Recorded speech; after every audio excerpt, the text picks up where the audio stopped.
Hello guys, welcome to my channel. எல்லாருமே வந்து group 4 எக்ஸாமுக்காக நல்லா ப்ரிப்பேர் பண்ணிகிட்ருக்கீங்கன்னு நம்புகிறேன். நானும் வந்து ப்ரிப்பேர் பண்ணிகிட்ருக்கேன். தென் வந்து எனக்கு காலேஜ்லாம் வந்து ஓவர் ஆயிடுச்சு. நான் செமஸ்டர் எக்ஸாம்ஸ்லாம் முடிச்சுட்டு இப்போது ஒரு ஃபுல் டைம் ஆஸ்பிரண்ட்டாக தான் நான் இருக்கேன். இப்போ வந்து என்ன பண்ணிகிட்ருக்கேன்னா, ஜேடி புக்கில் இருக்க முக்கால்வாசி சிலபஸ் வந்து கம்ப்ளீட் பண்ணியிருக்கேன். தென் அதெல்லாம் வந்து ரிவைஸ் தான் பண்ணிகிட்ருக்கேன். தென் வந்து படிக்காதும் சைடில் வந்து படிச்சுட்ருக்கேன். தென் பார்த்திங்கன்னா வந்து என் சர்க்கிளில் இருக்க நிறையா பேர் வந்து இப்போது வந்து நியூவாக வந்து ஸ்டார்ட் பண்ணலான்னு வந்து இருக்காங்க. இப்போ வந்து பார்த்திங்கன்னா 12th முடித்த ஸ்டூடெண்ட்ஸ் அண்ட் தென் வந்து ஃபைனல் இயர் காலேஜ் முடித்தவங்க ஆர் செகண்ட் இயர் லீவில் இருக்கவங்க இவங்களாம் வந்து ட்ரை பண்ணலாம் அப்படின்னு சொல்லிட்டு நான் படிக்கிறேன் அப்படின்னு வந்து எனக்கு தெரிஞ்சவங்களே 2-3 பேர் சொன்னாங்க. பட் அவங்க சொல்கிறதுல வந்து என்கிட்ட வந்து கேட்ட டவுட் என்னென்னா, இப்போது நீங்கள் போயிட்டு யூடியூப்பில் வந்து சர்ச் பண்ணால் குரூப் 4 எக்ஸாம் ப்ரிப்பரேஷன் சர்ச் பண்ணாவே கரண்ட் ட்ரெண்டில் என்ன இருக்குன்னா 70 days study plan, 60 days study plan, 1 மந்தில் எப்படி கம்ப்ளீட் பண்ணலாம், இப்படி தான் வந்து கேட்சியாக எல்லாமே இருக்கும். இதில் பார்த்தீங்கன்னா நீங்கள் வந்து நிறைய பேட்சஸ் வந்து அனௌன்ஸ் பண்ணியிருப்பாங்க. அதுக்கு வந்து ஒரு அமௌண்ட் வந்து போட்டிருப்பாங்க. ஷெட்யூல்ஸும் அதில் வந்து டிஸ்கிரிப்ஷனில் நமக்கு கொடுத்துருப்பாங்க. அதெல்லாம் வந்து என்ன கிளியராக சொல்லணுன்னா, அது ரிவிஷனுக்காக போட்ட பேட்சஸ்ஸு. நம்ம வந்து இப்போ தான் நான் பிகினராக இருக்கேன், என்கிட்ட எதுவுமே இல்லை, நோட் புக்ஸ் எதுவுமே இல்லை, நான் இப்போ தான் வந்து என்னென்னே படிக்க போகிறேன் அப்படின்னு இருந்திங்கன்னா கண்டிப்பாக அந்த பேட்ச் வந்து நமக்கு செட் ஆகாது. பிகாஸ் லாஸ்ட் இயர் நான் இந்த தப்பு தான் பண்ணேன்.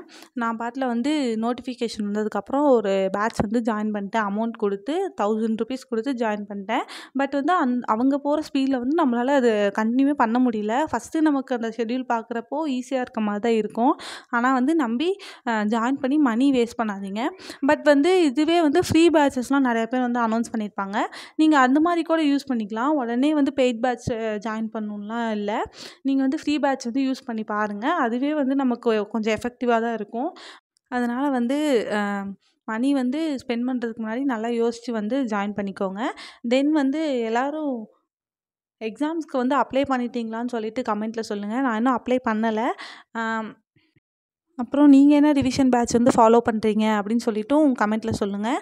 தென் வந்து இப்போது வந்து நம்மளால் படிக்க முடியல அப்படின்னு சொல்லிட்டு யாரும் வந்து ஃபீல் பண்ணாதீங்க. நமக்கு வந்து நெக்ஸ்ட்டு குரூப் 2வும் இருக்குது.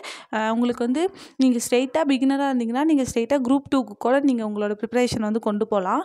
அவசரப்பட்டு எல்லாத்தையும் படிக்கிறதுக்கு கொஞ்சம் பொறுமையாக எல்லாமே வந்து கிளியராக படிச்சுட்டு போகிறது ரொம்ப நல்லது தான். அதனால் பிகினர்ஸாக இருக்கவங்களாம் வந்து பொறுமையாக படிங்க. நீங்கள் படிக்கிறத வந்து லைக் பண்ணி படிங்க. அப்போ தான் வந்து நமக்கு நல்லா ஸ்டோர் ஆகும். நமக்கு வந்து எப்போவுமே மறக்காமையும் இருக்கும்.